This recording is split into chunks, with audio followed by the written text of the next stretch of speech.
महाराज जी, मैं चाहती हूँ कि मेरा मन सदा नाम जप में टिका रहे और मैं ब्रह्मचर्य के मार्ग पर पूरी तरह श्रद्धा से चल सकूं। विवाह की इच्छा नहीं है, लेकिन नौकरी में आने के बाद मन बहुत भटक गया है। वहां का वातावरण बहुत हाँ, नकारात्मक है। व्यवहार का अधिकारी सही वातावरण। व्यवहार नहीं करते, ना ही ग्रस्त में एक झुकाव है, अभी ना ही वैराग्य हो रहा है। महाराज जी, ऐसी स्थिति में असमंजस में हूँ। नहीं, अगर मन, खुली बात है, भोगों में जा रहा है तो हमें ब्याह कर लेना चाहिए किसी अच्छे पुरुष का, देख सुन करके, जो नशा न करता हो और ज्यादा गर्लफ्रेंड वाला ना हो।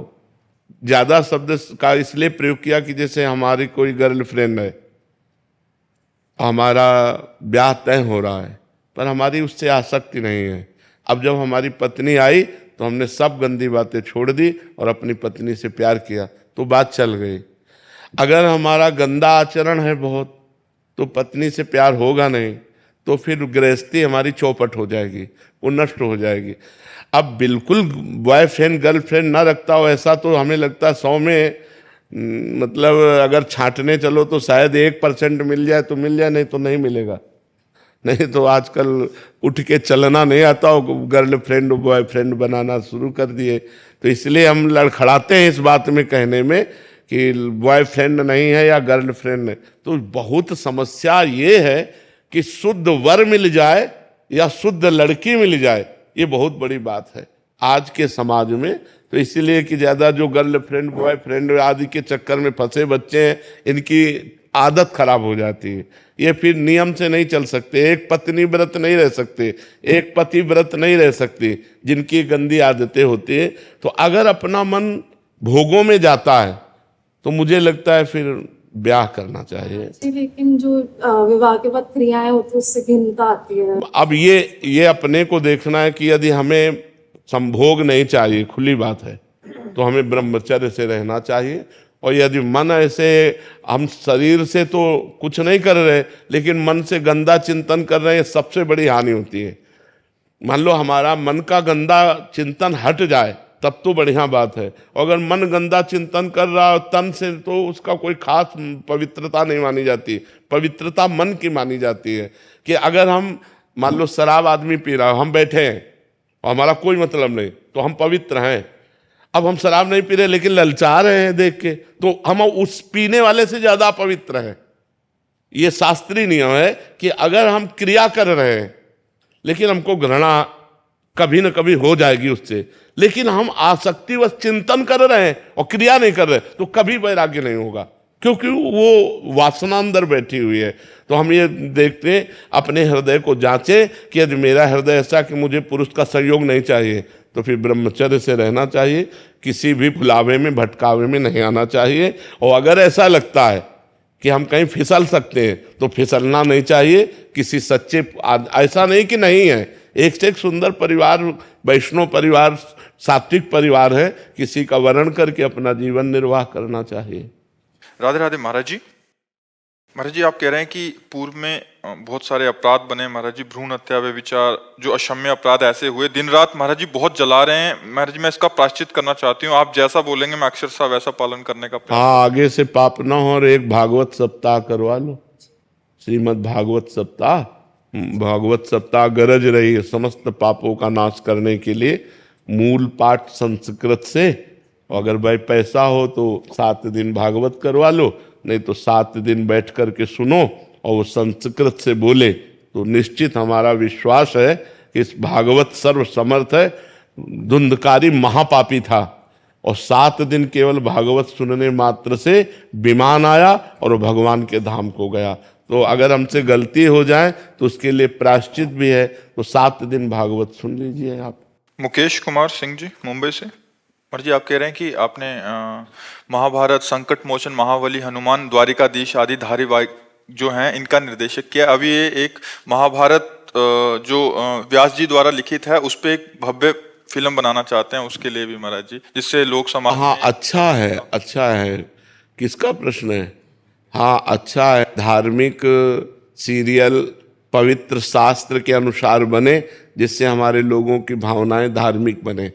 जो हम देखते हैं, जो हम सुनते हैं, वही हमारा चिंतन बनता है, वैसे ही आचरण बनते हैं। तो हम चाहते हैं कि जो असत फिल्में हैं बिल्कुल झूठी हैं, अश्लीलता भरी हैं, गंदे भावों को बढ़ाने वाली हैं। इनसे हट करके हम धार्मिक सदाचरण वाले, पवित्र आचरण वाले ऐसे लीला का अनुकरण दिखाएं जिससे लोगों की भावनाएं पवित्र हो। अब जैसे बड़ा प्रयास करके रामानंद सागर जी ने रचा, तो आज भी जब देखो तो भाव में भर जाते हैं। लीला अनुकरण है, महाभारत का बहुत पवित्र अनुकरण, लीला अनुकरण है, आप जरूर करो। छोटे छोटे ऐसे चरित्र हैं महाभारत के अंदर जो लोक शिक्षा के लिए बहुत अनुकरणीय हैं, तो जरूर करना चाहिए, ऐसा ही करना चाहिए। और ध्यान रखना चाहिए कि पवित्र दृश्य को दिखाने के लिए हमें पहले पवित्रता खुद में धारण करनी होगी। अगर हमारे पात्रों में, अभिनयकर्ताओं में पवित्रता नहीं रही तो फिर वो, अब जैसे गंगा जी का अभिनय करना है तो उसको पहले उपवास करके पवित्र होकर अपने भावों को पवित्र करना चाहिए, फिर अपने में गंगा की भावना करे, तब वो अभिनय करे। अगर अब शराब पिए, मांस खाए और सोचे कि हम शांतनु जी का, भीष्म जी का, गंगा जी का, इनका अभिनय करें तो कर ही नहीं पाएगा, उसमें वो बनावटीपना बना रहेगा। अब बहुत आप देखो है सब रोलों में, लेकिन जब राम जी बने तो ऐसा लगता है मेरे राम जी ही हैं, क्योंकि उन लोगों को वर्षों से साधना कराई गई, खान पान, नियम, संयम सब, तो एक पवित्रता झलकती है, नहीं झलकती है। तो हमें लगता है कि अगर हम अपने धर्म ग्रंथों का अनुकरण करें तो पहले अभिनय करने वालों में संयम, ब्रह्मचर्य, पवित्रता, नशाखोरी ना करना, गंदे आदतें ना करना, तो उनमें जब पवित्रता आएगी तब पवित्र अभिनय आकर्षणकारी बनेगा। और जिस समय रामानंद सागर की रामायण पहली बार चली थी तो सुनसान हो जाता था, साफ शांत एकदम एरिया शांत, जो जहाँ है आसपास टीवी है वो जरूर जा करके वहाँ हाथ जोड़कर देखना चाहता था कि मुझे एक बार देखने दीजिए। घरों में ताला लग जाता, लोग बैठकर शांति, मतलब एक बार तो धूम मच गई थी, नहीं मच गई थी, जो जहाँ है गाड़ी खड़ी करके पहले वो सीरियल देखेगा, इतना सुंदर। तो हमें लगता है अगर अभिनय करने वाले संयम में और पवित्र भाव में आकर के रोल में वैसे ही घुस करके रोल करे उसी भाव में, तो ज़्यादा हमारे समाज को लाभ प्राप्त होगा। अब बड़ी हानि हो रही है कि ऐसे सीरियल दिए जाते हैं, ऐसी फिल्में दी जाती हैं जिनमें अश्लीलता परोसित गंदी बातें। अब इससे क्या होगा, नए नए बच्चे और गंदी आदतों में प्रोत्साहन उनका होगा। ब्रह्मचर्य से जीवन बनता है। मान लो 20-22 वर्ष तक ब्रह्मचर्य रहे, फिर गृहस्थी में गए तो एक अच्छे गृहस्थ बन जाएंगे। अब अभी नए बच्चा हैं और वीर्य नष्ट कर दिया तो न गृहस्थी लायक रहते हैं, न संसार के किसी कार्य में मन लगेगा, उदास, डिप्रेशन और नाना प्रकार की पीड़ाएं। तो अब ऐसे अभिनय ना दिखाए जाएं जिसमें संसार की वासनाएं बढ़ें, गंदे आचरण बढ़ें। ऐसे सदग्रंथों का अनुकरण किया जाए, बहुत अच्छा है, बहुत अच्छा है। हम हृदय से सपोर्ट करते हैं कि सदग्रंथों का अनुकरण किया जाए।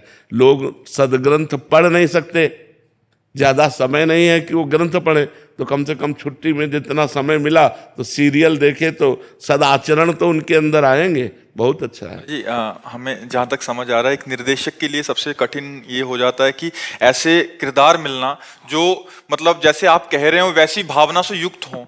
नहीं, जब हम देखते हैं किसी फिल्म में कि ये शराब पी रहा है और उसी को हम देखें कि वो सद अनुकरण कर रहा है तो हमारी श्रद्धा नहीं बनेगी। तो ये जरूर देखना चाहिए कि अभिनयकर्ता हमारी समाज में गंदे स्वरूप में तो प्रस्तुत नहीं हो चुका है। अगर वो गंदे स्वरूप में प्रस्तुत हो चुका है तो उसे परम पवित्र रूप देने में उपहास होगा। तो जरूरी नहीं है कि विश्वविख्यात अभिनय करता हो, जरूरी नहीं है। अगर वो पवित्र अभिनय कर ले और पवित्रता से करे तो उसकी अलग छाप बन सकती है। जैसे वो विश्वविख्यात हुआ है तो क्या कोई नया आदमी विश्वविख्यात नहीं हो सकता? हो सकता है।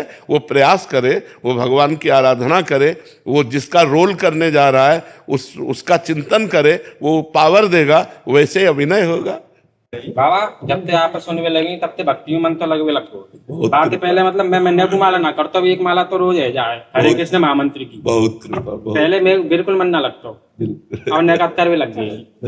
जैसे महाराज जी गोपी गीत में लिखी है, गोपी ने कही है कन्हैया थे कि जयति ते दिखम जन्मना ब्रज, मतलब जब ते आपको जन्म भयो तब ते ब्रज को महत्व बढ़ गयो। बिल्कुल। वैसे ही महाराज जी आप जैसे महापुरुष के भक्ति के बल पे हमारे ब्रज को और महत्व बढ़ गया। हमें तो लगता है ब्रजवासियों के टुकड़े और ब्रजरज का प्रभाव है। राधा रानी तो यही प्रार्थना करें महाराज जी ब्रजवासी तो कि आपको खूब ब्रजवासी की उम्र लगे।